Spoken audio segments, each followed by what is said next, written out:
Let's get some thoughts now on what the Queen meant to Britain's armed forces. Lieutenant General Sir Andrew Gregory is the Chief Executive of SSAFA, the Armed Forces charity. He's the current Master Gunner, St James's Park, also a former Deputy Chief of the Defence Staff, one of the most senior roles in Britain's armed forces. Sir Andrew, I mean, I suppose you must have had a great deal to do with the Queen on and off over the years. What are your reflections on her tonight? Lewis, good evening. Yes, I have had the privilege of meeting the Queen on a number of occasions. I think we all thought she was there forever. And we saw her on Tuesday welcoming the new Prime Minister, Liz Truss, and it's come as a shock, and though she was 96. And what we found is this remarkable lady who for the last 70 years, as many have said over the last 24 hours, has shown such selfless dedication, sacrifice, service, has been a constant in our lives. And certainly in SSAFA, the Armed Forces charity, she has been our patron since 1952. She's been interested and involved in the charity. And in my role as the Master Gunner St James's Park, the head of the Royal Regiment of Artillery, she is our Captain General. And once again, hugely interested and involved and epitomising all the things that are good, the values, the standards that we hold so dear in those organisations, and particularly in Britain's armed forces. And what you said, you met her several times, Sir Andrew. I mean, what was she like? I mean, and most people who are listening to this, I mean, she travelled more than any other monarch in history and met more people than any other monarch in history. But inevitably, she couldn't meet everybody. And people, you know, there's so much stuff and tributes in the news about her informality, about how she could take people by surprise, her sense of humour. I mean, what were your impressions of her as an individual? Because we mustn't forget that the crown may have lay heavy on her head, but she was a human being and an individual. What was she like? She was very much a human being. So I've had the privilege of having audiences with her in Buckingham Palace. The first time I did that, I'm a reasonably confident man. I didn't sleep the night before because here was an individual who has done her job longer than I've been alive. And I found her, when I talked about the Royal Regiment of Artillery and about SSAFA, wise, insightful. I also had the privilege of accompanying her on the 19th of October 2017, when she came to review the King's Troop, Royal Horse Artillery, a very special day, because it was 70 years to the day since her father, King George VI, reviewed the King's Troop. And at the end of that visit, when asked to sign the visitor's book of the Riding Troop, Royal Horse Artillery, he crossed out the word riding and wrote Kings. And that is why they're called the King's Troop, Royal Horse Artillery. And 70 years on, Her Majesty came to review them, and I accompanied her around. And what came out not only was the pride of the soldiers on parade at being reviewed by their Captain General, our monarch, but also her ability to engage with them and their families and make them feel special. Each and every one of them went away. They will never forget that day, Lewis, and that was an extraordinary talent.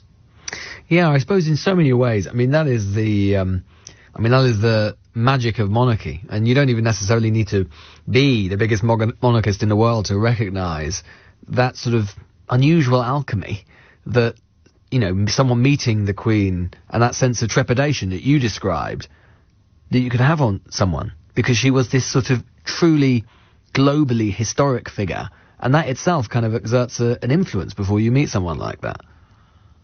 Absolutely. And I think the monarchy is a wonderful institution. I think Her Majesty has strengthened it during her 70-year reign, and I have absolutely no doubt that King Charles III will continue the work she has done. But it is an institution, and it is special. And for every person who meets a member of the royal family, it is a memorable day. And Her Majesty Queen Elizabeth II was special above and beyond that. And we will all recognise how not only her service, but also her humility and in many ways her sense of humour, and that's come out in a number of instances. I remember at the end of the review of the King's Troop in Hyde Park, we were driving back towards the saluting dais, and the park was a bit muddy and potholed. And somebody said, you know, what's caused this? Is it football in the park? And I said, Your Majesty, it's the Household Cavalry Regiment. And she roared with laughter, because a little bit of rivalry between her regiments in her armed forces was something she loved. Her sense of humour came out in all those meetings, Lewis. She just seems to have a very waspish sense of humour, didn't she? I was reading a sort of reflection from the former Labour Cabinet Minister, Claire Short, who was saying that she once attended the Privy Council and her mobile phone went off. She meant to turn it off. And the Queen sort of looks at her with a sort of wry smile and said, I do hope it's not anybody important. And, you know, she seemed to use it in a sort of very disarming way. But, of course, you talk about the military, and, of course, people sometimes maybe forget that, of course, the Queen, or the monarch, and now the King, is not only the monarch and the defender of the faith and the head of the Church of England and all head of state and all these things, but they're also commander-in-chief of the British Armed Forces. And that always strikes me that in terms of the armed forces' relationship with the monarch and the Queen, that is a really quite umbilical thing, isn't it? It's felt quite keenly in both directions. Absolutely fundamental. And for every person who joins now His Majesty's Armed Forces, they feel a deep sense of personal responsibility for upholding the values of our monarch and of this country. And I think that was one of the great strengths of people who serve this country in our armed forces. It is about values. It's about standards. It's about skills. And all those men and women serving in many different ways across our armed forces come out better for that, because they take those values into society. And they are epitomising, Lewis, what Her Majesty showed us during her reign. And of course, the King, like many of the male members of his family, experiences the Navy and the armed forces directly. Absolutely. And I think, and Her Majesty served in the armed forces during the war. Course, absolutely. Yeah. So I think, you know, when you look across members of the royal family, most recently, obviously, Prince William, now the Prince of Wales, and Prince Harry have served with distinction in our armed forces. And Prince Harry deployed on operations in Afghanistan and performed extremely well in the armed forces.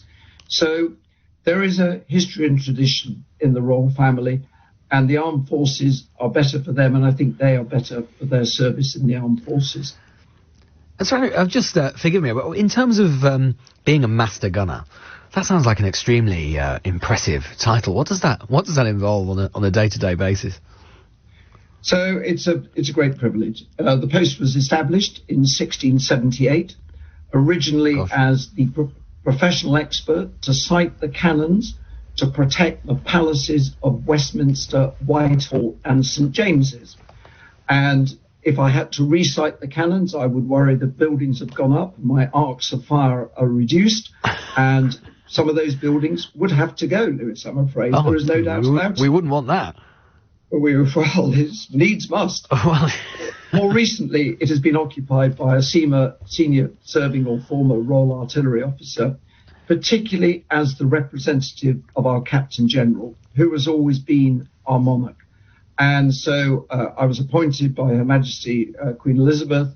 I kept her updated on her regiment and fulfilled her duties and make sure the regiment, the whole of the Royal Regiment of Artillery, and indeed the Commonwealth artilleries, particularly the Royal Regiments of Australian, New Zealand and Canadian artilleries, are well and following their duties. So it's a privilege, Lewis, great privilege. Now, Sir Andrew, I mean, obviously you're a military man, so I can't imagine that you are you're easily moved. I'm sure you're extremely stoic. But have you been moved by the last 24 hours? Oh, extremely. So at lunchtime, I was at the Tower of London watching the Honourable Artillery Company fire the 96-gun salute in honour of Her Majesty Queen Elizabeth. And afterwards I went back to their barracks arm, to their barracks arm, to their barracks arm, to their barracks arm, to their barracks arm, to their barracks arm.